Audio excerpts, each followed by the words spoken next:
What's up, everybody, and welcome back to Italian Football TV. It's been a while, and it was a tough game to accept. We didn't want to film this. We didn't want to film this because there was a lot of talk about, to be honest. Real Madrid against Napoli, the game that we were really anticipating for. We filmed a reaction video, and we'll show you some of the clips from that, but it wasn't good enough to post. Napoli came out of this match.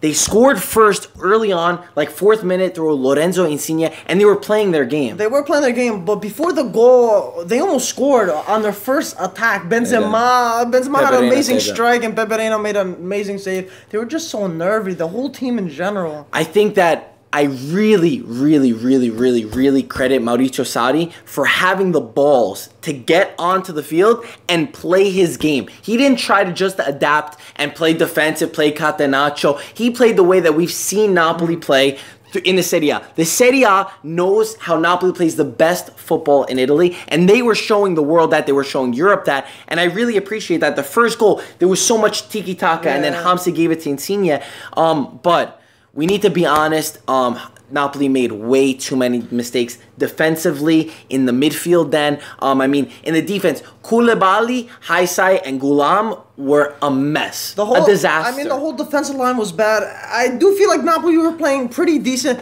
but I don't agree with you completely where they were playing their game. Because when Napoli play the game, they have a lot of ball possession.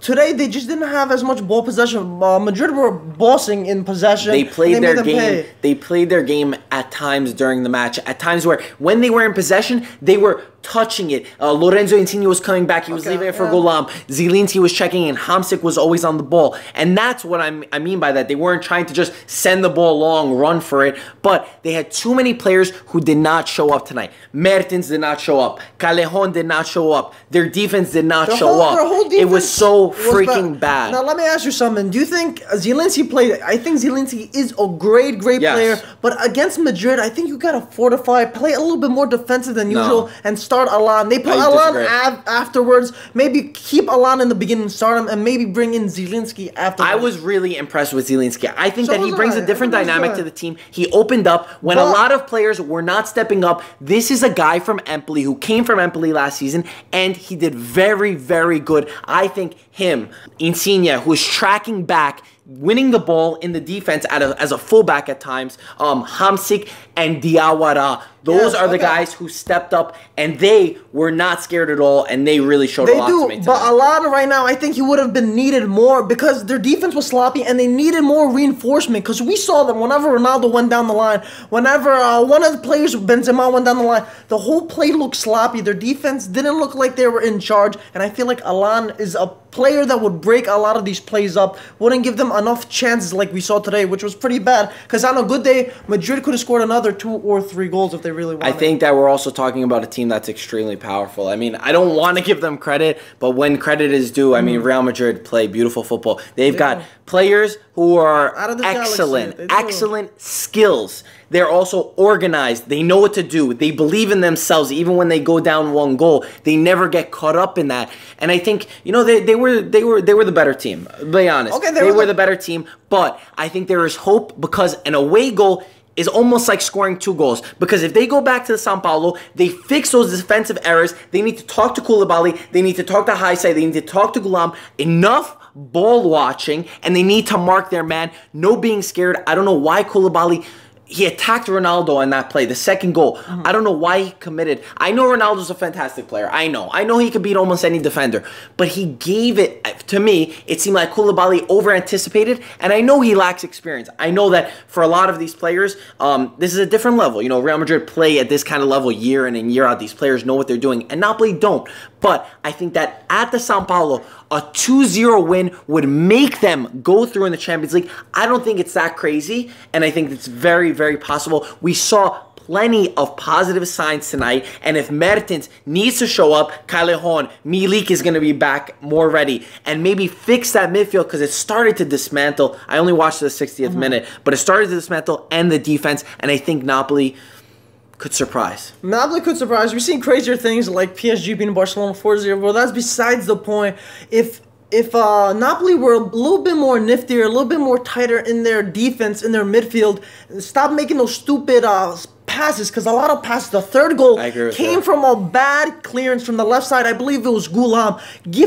I want to say gifted Casemiro's goal, but Casemiro scored an amazing goal. But that would have never happened as long as they cleared that ball. Even a few times Benzema had a header that went for like a throw-in. It was very close. There was a few different chances where they were just giving Real Madrid the time. Stupid chance that could be easily avoidable. In a game where you need to be at 100% concentration, not give them even an inch, and you'd be happy with getting an opportunity to score. I think that they weren't concentrated enough with that regards, but I also really want to credit Sadi again. I think that as the match went on, again, I didn't see that long, but I wanted him to make a change. I think he didn't make a change even later on when I wasn't watching. He brought in Milik afterwards. Oh, he did? And Alan, he also came in. But still, I think the change was maybe needed a little bit before because we saw that they were starting to die out. Napoli went through a spell of some good possession. They went through a spell where they were breaking this Real Madrid, and they were opening them up. Callejon a few times didn't make that run. Mertens lost the ball in some crucial mistakes, and I think that those are the things that Sadi needs to tell his team. He's a very intelligent coach. He needs to tell his team, listen, this is what we did good, this is what we did bad. Let's go back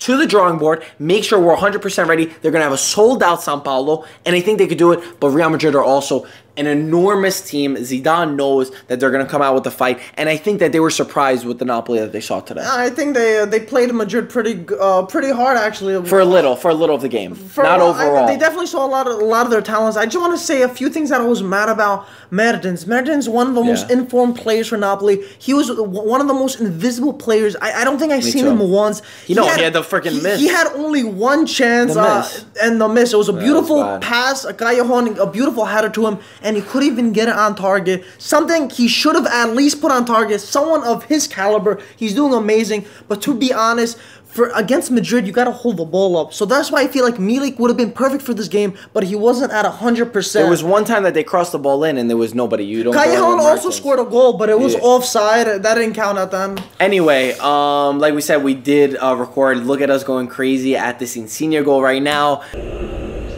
Turn. Yeah, okay. Hey, at least they're trying to play their style, though. That's what I'm talking about. Come on. Oh! Why would he shoot? Is it a goal?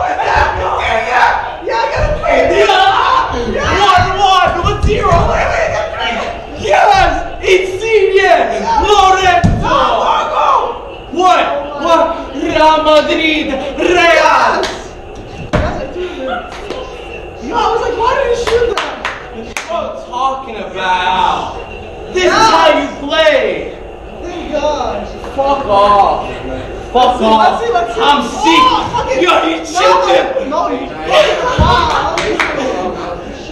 and yeah, for the rest of the game, I mean, there's been some brotherhood with, Serie A clubs supporting each other, and it was really beautiful, going around school and speaking to Milan and Juve fans and Inter fans that all wanted this to happen, and I do believe we can't lose an Italian team in the Serie A, in the Champions League, and I really hope that the next week they could refine their mistakes. They do lack some experience, but I think that it's still possible, and they need to focus on the positives, focus on their strengths and not play towards their weaknesses. Play towards Real Madrid's weaknesses. Play towards their strengths and exploiting them and then minimalizing the mistakes. And a lot of things were nerves. They were playing, which is... understandable. Definitely understandable. They're playing at the Santiago Bernabeu, amazing stadium. They have amazing fans, but they're going to be playing at the São Paulo in front of all the Napoli fans, and hopefully they don't have the nervy start. Even though they did score early, they just weren't comfortable on the ball to me. I agree with you. So guys, let us know your thoughts on this match. Of course, everyone has a different perspective on things.